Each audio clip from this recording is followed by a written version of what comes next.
काहे भौजी? अच्छा ये बताओ, सारा दिन एने ओने तू घूमत रहेला, तू कुछ जन्मो करेला कि झूठा ही सारा दिन घूमेला?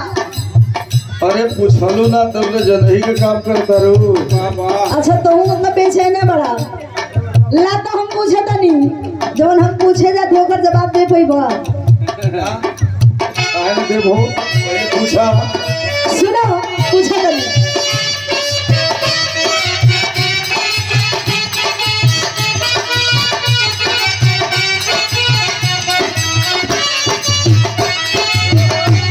तो सुनो ए बबुआ के कर चिन्हवा हाउ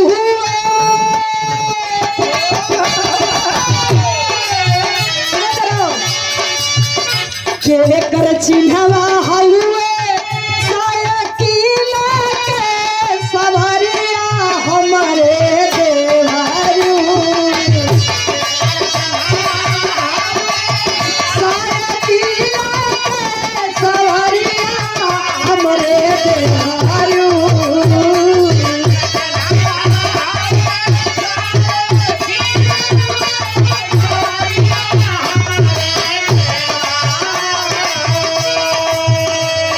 कर चिन्हवा हउए सायकिल के हो निशनवा हमारे देवरू के कर रंगवा चमके नहले लाल हमारे देवरू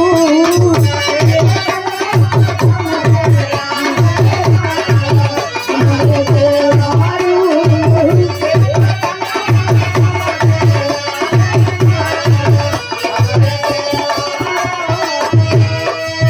ए भौजी, का हो देवर बबुआ? अरे बड़ा नीमन सवाल पूछ देले बाड़ू हो। अरे हमने मने पूछिला हो। फागुन के महीना एकदम कपारे पे हो। बाबा पूछलू हो केकर चिन्हवा हुए साइकिल का निशनवा हमारे देवरू हाँ आ केकर रंगवा चमके लाले लाल हमारे देवरू। हाँ हो। तो पूरा दुनिया पूरा जहान पूरा हिंदुस्तान जानेला। अच्छा जानू वाह सुना कहाँ? अखिलेश का हुए साइकिल का निशनवा हमारी भौजी। जानत हूँ तू तो बड़ा तेज बड़ा हो।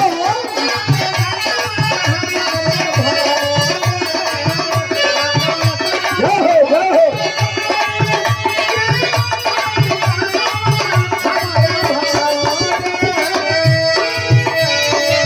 और हमारे अजीत अखिलेश का हुए साइकिल का निशनवा हमारी भौजी।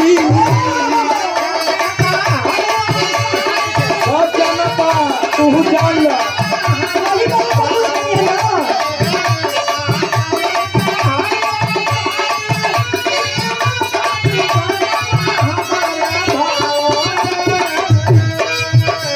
अखिलेश का हुआ साइकिल का निशनवा हमारी भौजी। लोहिया रंगवा लाल हुआ लाल हमारी भौजी। लोहिया रंगवा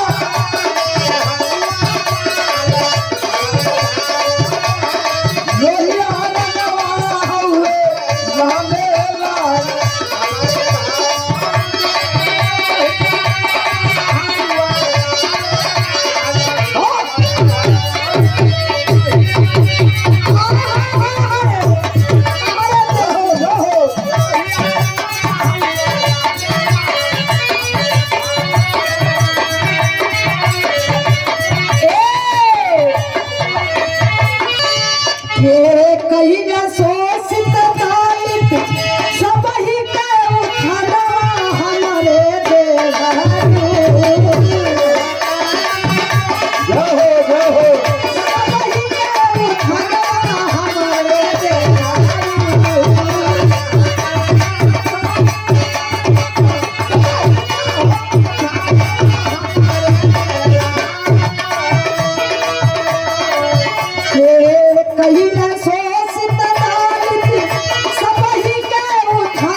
बताई है तोहरा के हो। और का जानेला तू हमके ऐसे ही जाने तो लौटा अरे भाई यार जान गई हो जान गई लो तो सुना कहा तू सवाल पूछे तारू तो हम जवाब देवे के तैयार बानी। बताई तनी तो सुना एकदम पत्थर पर लकीर हम कहता नहीं। कहा सुना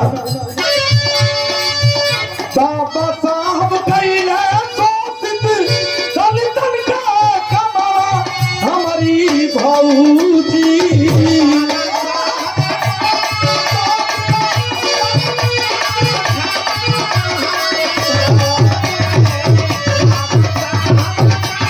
सुनालू का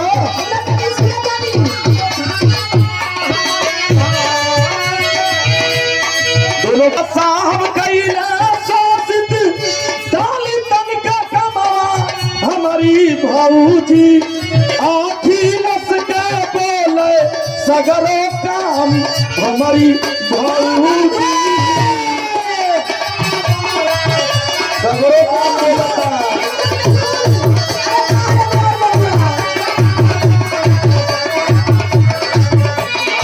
अखिलेश के बोले सगरो काम लहुरी भौजी।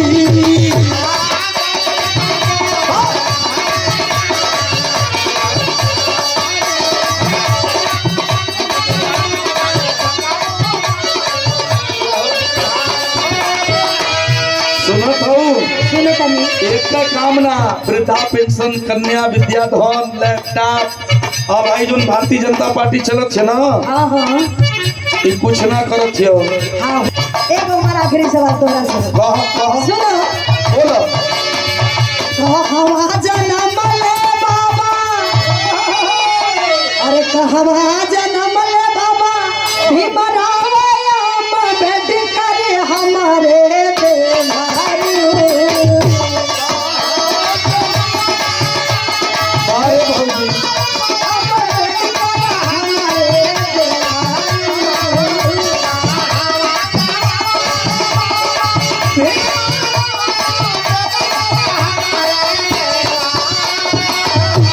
कहवा जन्म ले बाबा भीमराव अम्बेडकर हमारे देवारी कहवा जन्म ले अखिलेश हमारे देवारी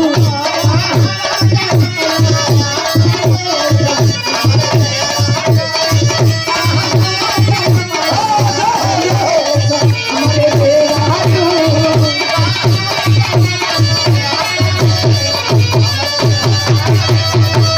ए भौजी सुना हाँ बोली तू तोहार आखिरी सवाल है आहो दो चार गो औरू ना है ना ना ये आखिरी बात। आखिरी है हाँ। तो सुना एकदम फाइनली हम पत्थर को लेके बताओ भैया बताओ। सुना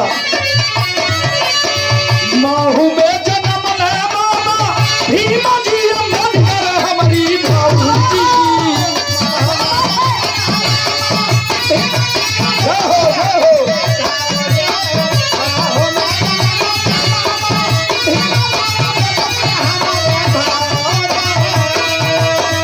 माहू में जन्म ले बाबा भीमा जी अम्बेडकर हमारी भौजी। जन्म लाया अखिलेश हमारी भौजी।